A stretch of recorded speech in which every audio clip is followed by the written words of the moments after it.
Madame, Monsieur, bonsoir, soyez les bienvenus dans ce nouveau numéro du magazine de l'Écho. Je suis très heureux de vous accueillir dans une édition consacrée ce soir à la mobilité de demain.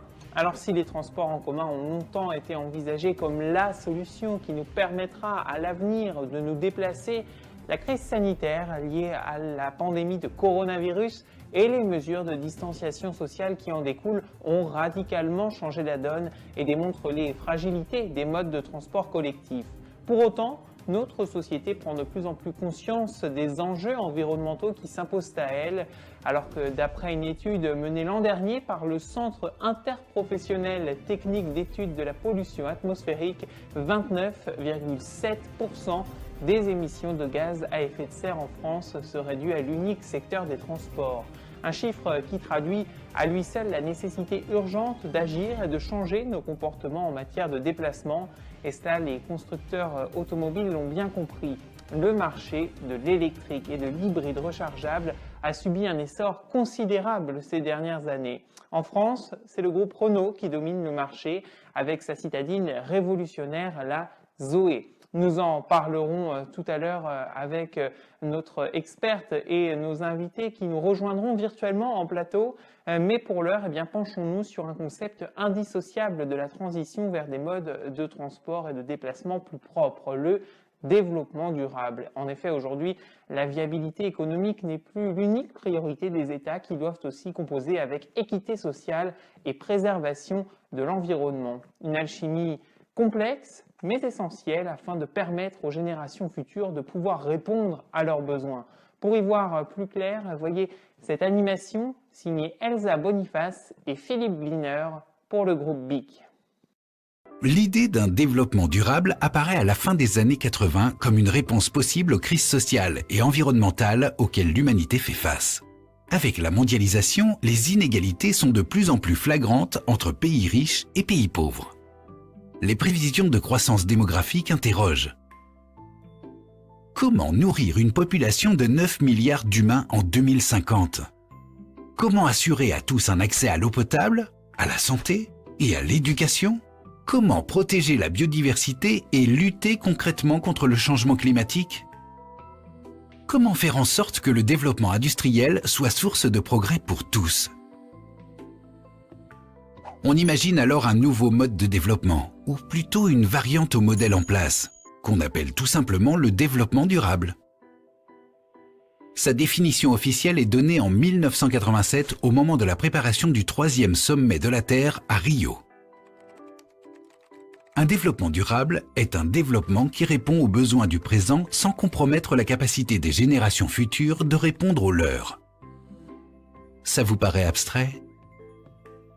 Pour être plus clair, développement durable signifie que la croissance doit se faire dans le respect de la nature et des hommes. Alors, où la durabilité est-elle atteinte? Juste ici, où les objectifs économiques, la responsabilité sociale et la préservation de l'environnement se rejoignent.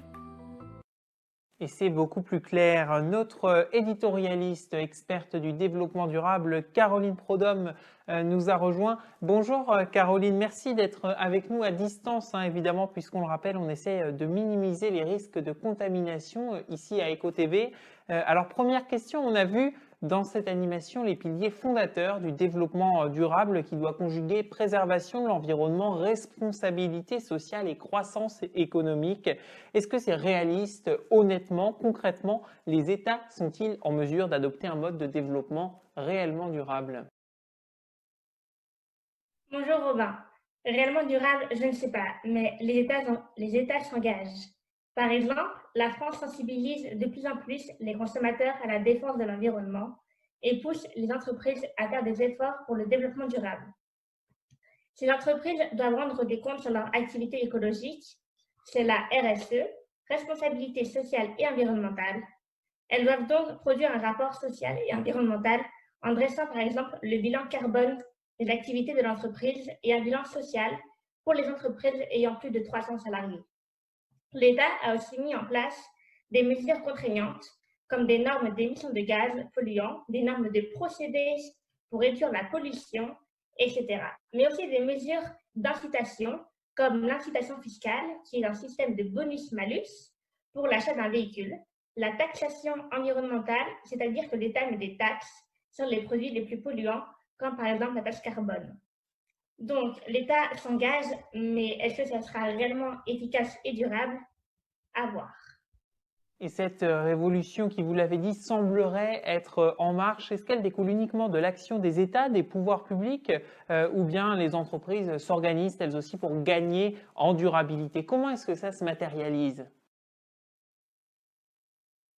L'État joue bien sûr un rôle très important, mais sans les entreprises, son rôle serait plus minime. En effet, depuis quelques années, les entreprises automobiles ont conscience des enjeux environnementaux émergents dans la société. Ils agissent donc par le biais de la recherche, de l'innovation, pour permettre une amélioration technique et technologique de ces nouveaux moyens de locomotion.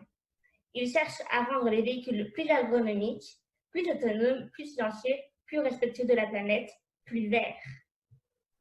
Alors je vois évidemment où vous voulez en venir au marché de l'automobile électrique et hybride rechargeable. N'entrons pas dans les détails techniques. Maxime Barbin, notre invité tout à l'heure, nous en parlera d'un point de vue sociologique, économique. Pourquoi est-ce important, est-ce aussi important pour les constructeurs de travailler à réduire les émissions polluantes de leurs véhicules? Eh bien, dans le secteur automobile, beaucoup d'externalités négatives sont présentes.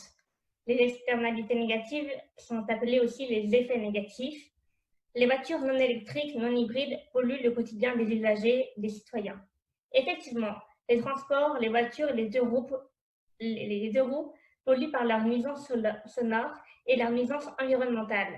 43% des Français se plaignent du bruit en ville et 56% chez les Franciliens.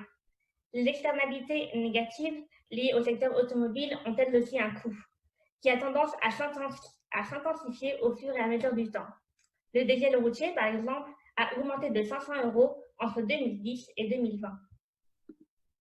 Et vous venez d'aborder, Caroline, la notion d'externalité négative liée notamment au bruit. Près d'un Français sur deux déclare être dérangé par les nuisances sonores, principalement en ville. État des lieux, causes et conséquences avec cette nouvelle animation proposée par le groupe ARC avec l'atelier Transmédia. On se retrouve juste après, Caroline.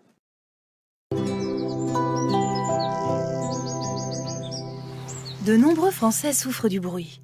43% s'en plaignent et ce pourcentage monte à 58% chez les Franciliens.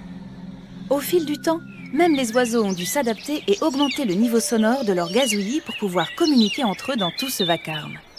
Ce sont principalement les transports, la voiture et les deux roues notamment, qui sont la source de ces nuisances.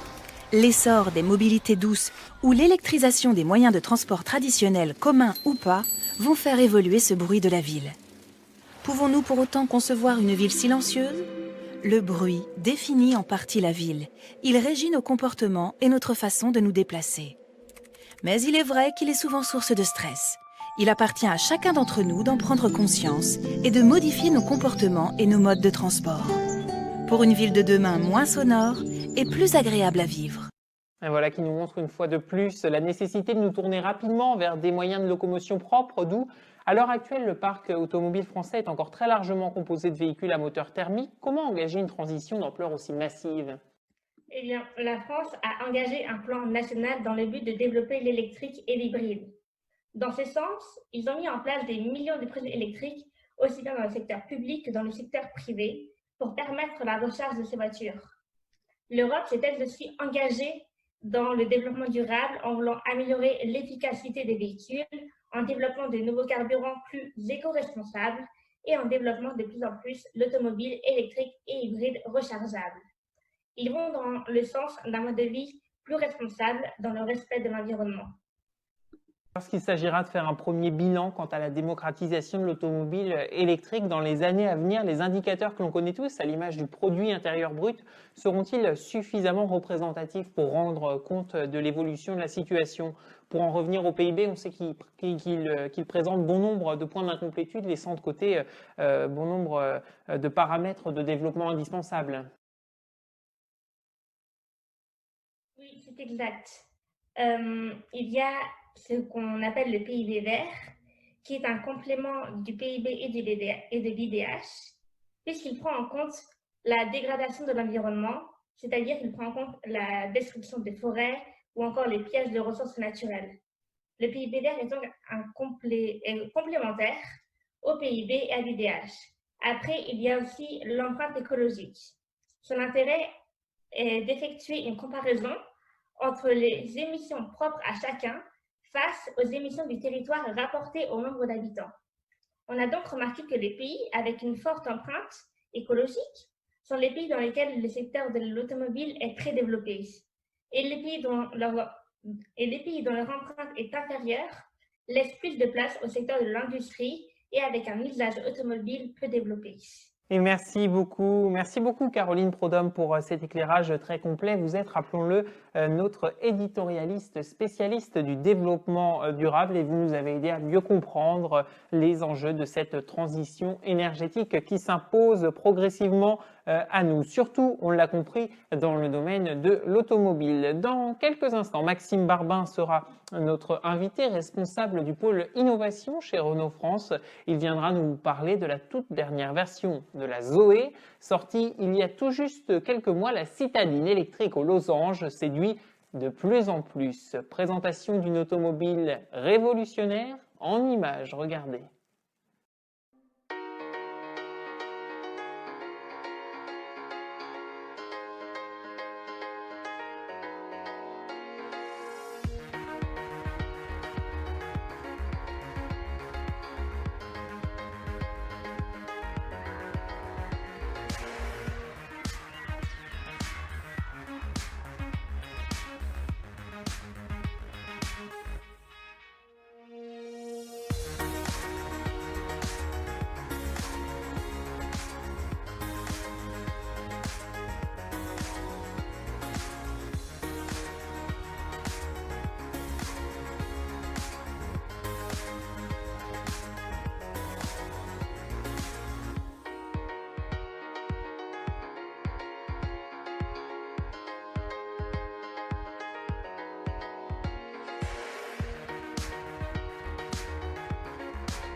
Voilà qui nous donne envie de voyager. Notre invité Maxime Barbin est avec nous. Bonjour Maxime et merci d'avoir accepté notre invitation. Alors vous êtes responsable du pôle innovation chez Renault France. On parlait tout à l'heure avec Caroline Prodhomme de la nécessité d'engager rapidement une transition dans nos modes de déplacement. La Zoé qu'on vient d'apercevoir est-elle un aboutissement ou ne s'agit-il que d'un premier pas en matière d'innovation vers des véhicules plus propres dans votre groupe ? Alors écoutez, j'ai envie de dire les deux. En effet, on peut parler premièrement d'un aboutissement. La Renault Zoé est notre premier modèle de voiture électrique. Nous en avons beaucoup travaillé dessus, que ce soit pour la conception, puis la construction de ce nouveau produit, mais aussi la mise en vente sur les marchés d'un nouveau modèle révolutionnaire et encore inconnu du grand public. Donc ce modèle révolutionnaire est plus propre, plus soucieux de l'environnement. On peut également dire que la Renault Zoé est un premier pas pour notre groupe et un premier grand pas, j'ai envie de dire, en matière d'innovation vers des véhicules plus propres. Car aujourd'hui, notre groupe a développé toute une gamme de voitures électriques qui est d'ailleurs la gamme la plus complète du marché, avec bien sûr notre Renault Zoé, mais aussi d'autres véhicules tels que Twizy ou encore Kangoo ZE. Le groupe comptera 8 véhicules électriques et 12 véhicules électrifiés en 2022. Renault est le numéro 1 du véhicule électrique en Europe. Et le but, bien sûr, pour nous, c'est de développer le véhicule 100% électrique à grande échelle et de répondre aux besoins de mobilité de demain. Et sincèrement, est-ce une véritable préoccupation, j'allais dire, environnementale, sociétale de la part de votre groupe de vouloir s'insérer dans une logique de développement durable? L'électrique est porteur en termes d'image, c'est évidemment très valorisant pour un constructeur d'investir dans cette voie, mais observe-t-on réellement des résultats significatifs? Évidemment que pour nous, développer l'électrique, c'est une véritable préoccupation majeure. L'électrique est l'énergie du futur, car renouvelable, contrairement aux énergies fossiles qui s'épuisent de jour en jour et qui polluent énormément. Si les constructeurs automobiles développent l'électrique, la demande en énergie fossile va considérablement diminuer. En investissant dans la recherche afin de développer des véhicules plus propres et fonctionnant grâce à des énergies renouvelables, Renault s'engage dans la transition énergétique et contribue au PIB vert. Demain, l'électrique fera partie de l'ADN du groupe. Et la question que l'on peut légitimement se poser, c'est de savoir si ces véhicules électriques sont réellement moins polluants que les automobiles à moteur thermique. Si pour certains cela paraît évident, vous allez voir que la réalité est tout autre et que les émissions de CO2 dépendent en grande partie du pays où roule le véhicule. Voyez cette enquête signée Johan Rollat et Élodie Delevoye pour le 20h de France 2. Se déplacer en silence sans émettre le moindre gramme de CO2. Sur nos routes, c'est la promesse des voitures électriques, petites citadines ou berlines de luxe. Mais ces automobiles sans pot d'échappement sont-elles vraiment plus propres que les voitures dites thermiques qui roulent à l'essence ou au gasoil? Sur les chaînes d'assemblage, c'est loin d'être le cas, car la fabrication des voitures électriques est très gourmande en énergie. Dans les aimants des moteurs, par exemple, il faut souvent des terres rares. Et dans les batteries, du cobalt ou du lithium, des minerais précieux dont l'extraction et la transformation émettent beaucoup de gaz à effet de serre. À sa sortie d'usine, batterie comprise, une voiture électrique a émis 3 tonnes de CO2 de plus qu'une voiture classique. Mais en roulant, le rapport s'inverse vite. Après 150 000 km, elle ne totalise en France que 9 tonnes d'émissions, contre 22 tonnes pour un diesel, selon l'Agence de l'environnement. Ce qu'il y a d'intéressant de regarder, c'est que les émissions de gaz à effet de serre ne se retrouvent pas aux mêmes phases du cycle de vie. Pour le véhicule électrique, ça va être lors de la fabrication, alors que pour le véhicule thermique, ça va être lors de la phase de roulage. Car en France, une recharge électrique à 75% nucléaire pèse 2 à 3 kg de CO2, contre 150 à 200 kg par plein d'essence. Mais l'électricité n'est pas toujours aussi verte, selon cet expert. L'empreinte carbone de la charge du véhicule électrique dépend du pays dans lequel on se situe et de la façon dont on produit l'électricité finalement. Une électricité très peu carbonée, par exemple à base d'hydroélectricité, va représenter pour un plein complet moins d'1 kg de CO2 équivalent. Par contre, si on fait le plein avec une électricité produite à base de charbon, pour une charge complète, encore une fois, on est de l'ordre de 40 kg de CO2 équivalent.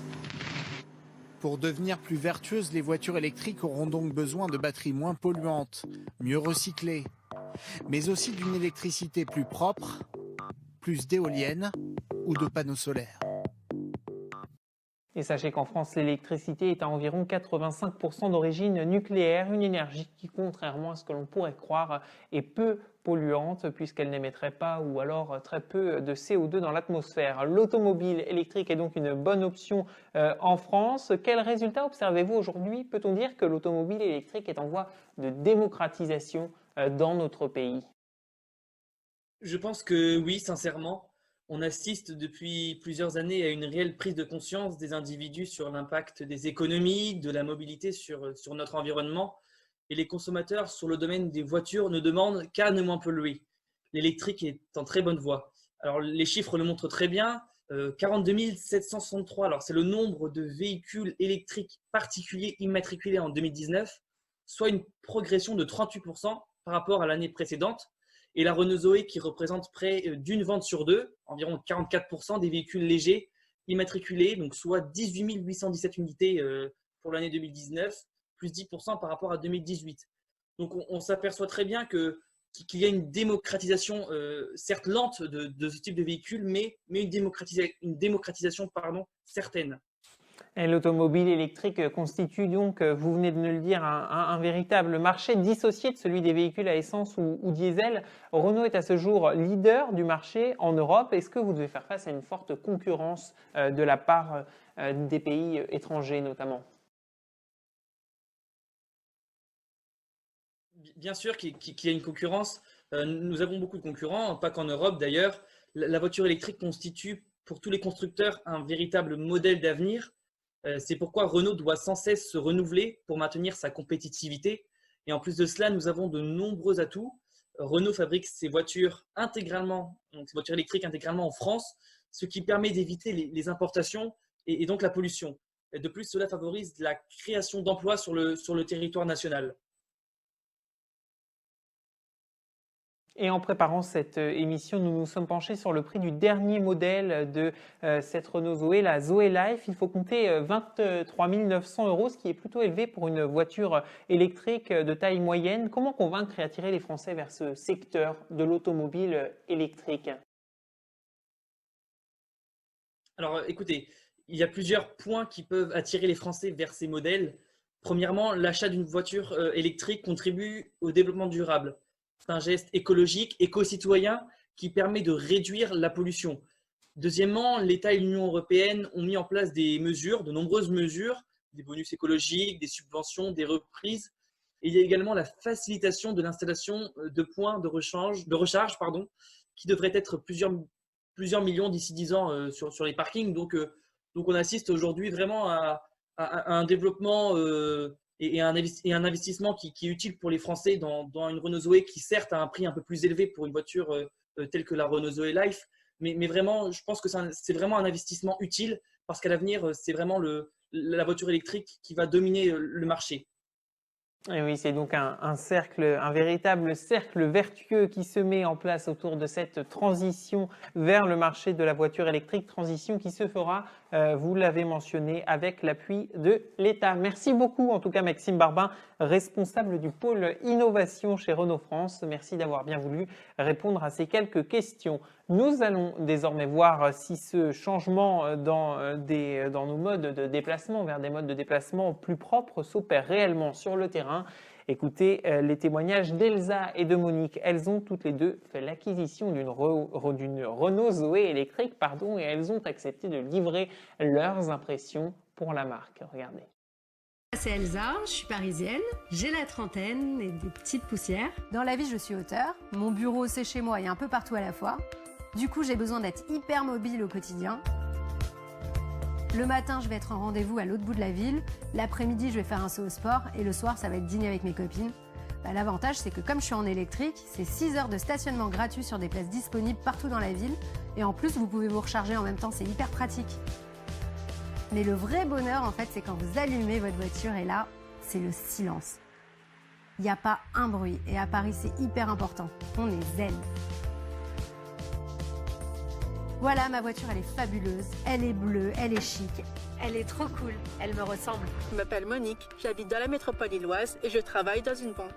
Et voici Cédric, mon mari. On a chacun une Renault Zoé. On les utilise pour aller au travail, pour emmener les enfants au judo ou au basket. Et puis, on aime aussi se faire des petits week-ends en famille.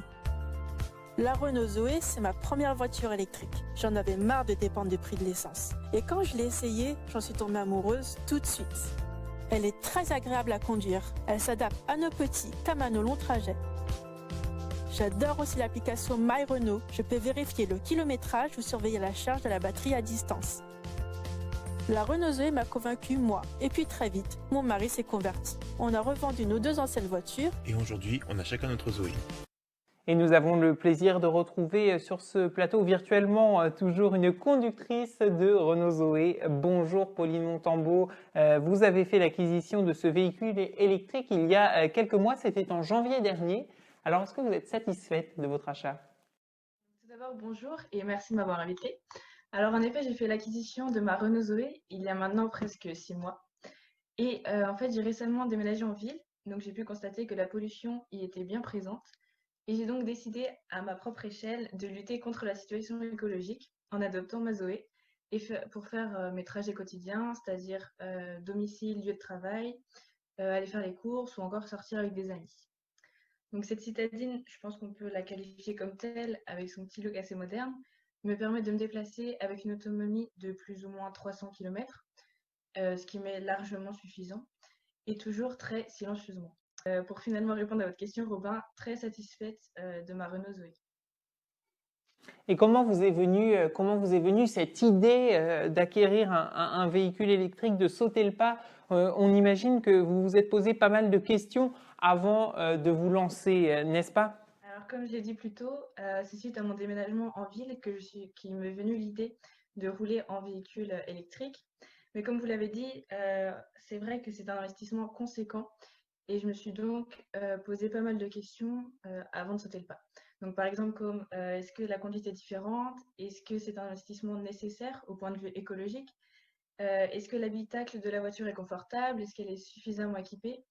Et enfin, la question qui nous fait, je pense, un peu tous peur, c'est que faire si on manque de batterie et qu'on est au milieu de nulle part. Donc j'ai commencé à parler de mon projet d'achat autour de moi pour recueillir des opinions. J'ai découvert aussi qu'une amie avait récemment acheté une Zoé. Je lui ai donc emprunté et j'ai vraiment été surprise par la facilité de conduite et séduite par le silence et l'absence d'odeur qu'elle génère. Je me suis donc lancée et j'ai fait quelques recherches sur les aides financières proposées par l'État qui pourraient alors m'assister dans cet achat, étant mal renseignée à ce sujet. Et vous l'avez évoqué, ces aides proposées par l'État, elles ne sont pas toujours très claires, mais vous avez pu en bénéficier. Combien d'euros est-ce que cela a représenté? C'est significatif ou plutôt faible d'après vous? Alors effectivement, je me suis rendu compte qu'on entendait beaucoup parler, mais sans jamais vraiment savoir de quoi il s'agissait. Et je trouve ce manque d'information dommage, puisque je suis sûre que si les Français étaient plus avertis sur ces aides, il y aurait beaucoup plus de véhicules électriques en circulation aujourd'hui.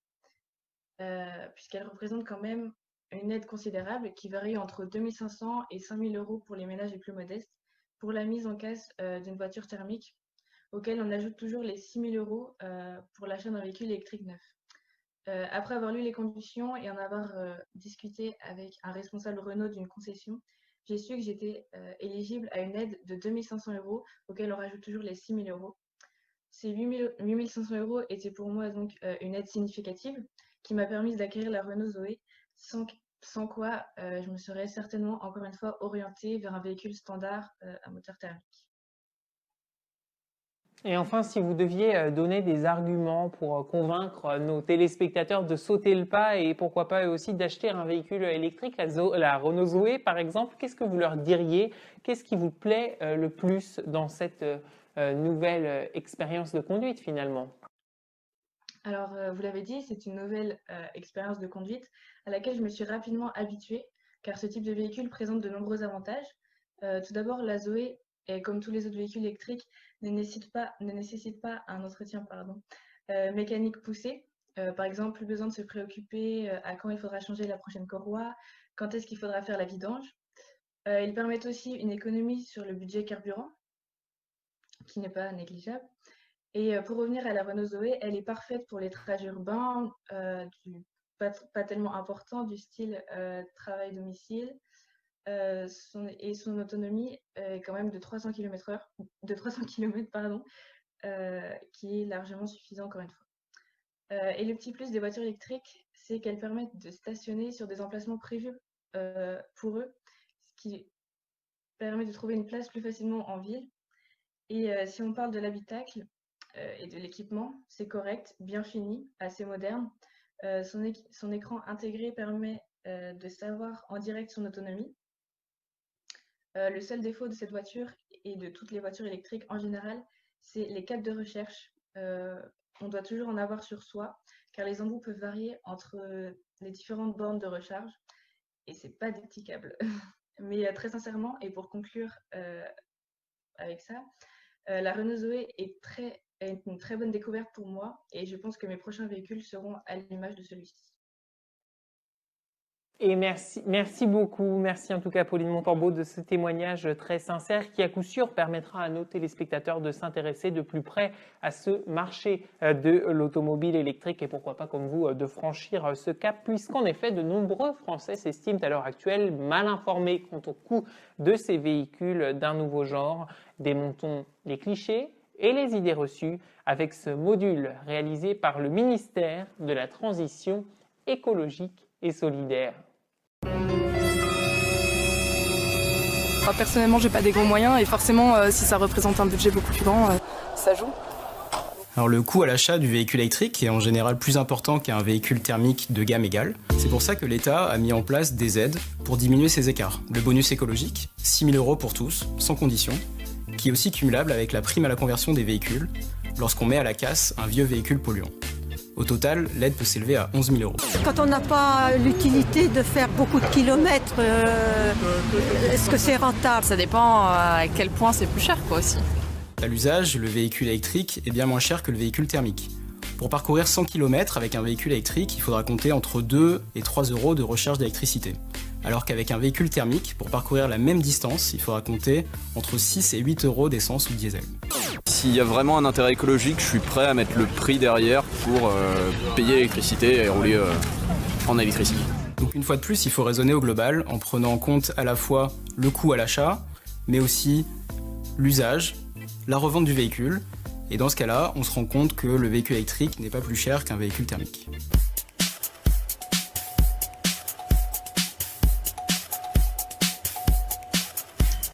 De retour sur le plateau du magazine de l'Écho pour la dernière partie de notre émission.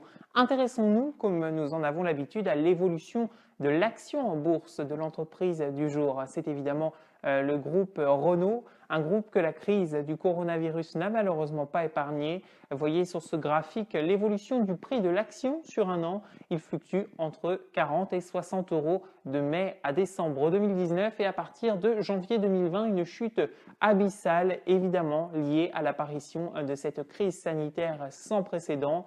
En à peine 3 mois, le prix de l'action a été divisé par 2. Le minimum relevé a été atteint le 16 mars, jour de l'annonce du confinement par le gouvernement. Le cours de l'action n'était alors plus que de 14,55 €. Notons que ces derniers jours ont vu une légère amélioration de la situation avec un pic à 19,60 €. C'était le 29 avril dernier. Et puis sachez par ailleurs que l'État, premier actionnaire du groupe Renault, envisage d'accorder au groupe un prêt de 5 milliards d'euros pour l'aider à surmonter la crise qu'il traverse. Il y a quelques jours, le ministre de l'Économie et des Finances, Bruno Le Maire, s'exprimait sur cette crise traversée par Renault, invoquant les véhicules électriques comme solution pour sauver la marque. C'était chez nos confrères d'Europe 1. Vous préparez, Bruno Le Maire, justement un plan de soutien à la filière automobile. Il y a des mesures, bien sûr, d'incitation à l'achat de véhicules. Est-ce que vous confirmez tout d'abord sur l'électrique que le bonus devrait passer de 6 000 à 8 000 €? Je vous confirme absolument aucun chiffre puisque nous sommes en discussion. Et d'abord, avant de préparer un plan, il faut savoir où nous voulons aller, pour l'automobile comme pour l'économie. Nous voulons une relance verte. Nous voulons faire de cette crise et de la réponse à cette crise un levier pour décarboner notre économie. Et chaque décision que nous allons prendre sur chaque plan, que ce soit sur l'aéronautique, sur l'automobile, ça a été le cas aussi sur le tourisme, sera jugée à l'aune de cette exigence environnementale. Vous savez sur quoi ça veut dire, pour répondre très clairement à votre question, que sur les soutiens à la vente de véhicules, nous privilégierons les véhicules électriques et les véhicules qui émettent le moins de CO2. Je crois également que tout ce qui permet le renouvellement de la flotte de véhicules françaises pour que, au total, les voitures françaises émettent moins de CO2 va dans le bon sens. L'objectif de ce plan qui sera annoncé par le président de la République la semaine prochaine, c'est que notre parc de véhicules émette moins de CO2. Accélérer la décarbonation de l'économie française, fixer des objectifs ambitieux et surtout se donner les moyens de les atteindre. Le rendez-vous avec le président de la République la semaine prochaine est un rendez-vous très important pour la filière de l'industrie automobile. Donc nous y travaillons d'arrache-pied pour que ce rendez-vous soit un moment de refondation de l'industrie automobile française vers une industrie décarbonée et vers des véhicules propres. Une refondation de l'industrie automobile française vers une industrie décarbonée et des véhicules propres. C'est donc le mot, ou plutôt la phrase de la fin de cette émission dans laquelle nous aurons tenté d'y voir plus clair quant au développement de ce nouveau marché de l'automobile électrique. Avant de vous quitter, rappelons que bien que le confinement ait été levé il y a maintenant plusieurs semaines, les mesures de distanciation sociale et les gestes barrières restent plus que jamais nécessaires pour limiter la propagation du virus Covid-19. Retrouvez les informations et les réponses à vos questions à l'adresse qui s'affiche actuellement en bas de votre écran, gouvernement.fr/info-coronavirus, ou bien par téléphone au numéro qui s'affiche également, le 0800 130 000. Dans un instant, l'actualité économique et sociale continue sur Eco TV. Je vous donne pour ma part rendez-vous la semaine prochaine pour un nouveau numéro du magazine de l'Eco. En attendant, permettez-moi de vous souhaiter une excellente soirée et de vous remercier de votre fidélité. À la semaine prochaine.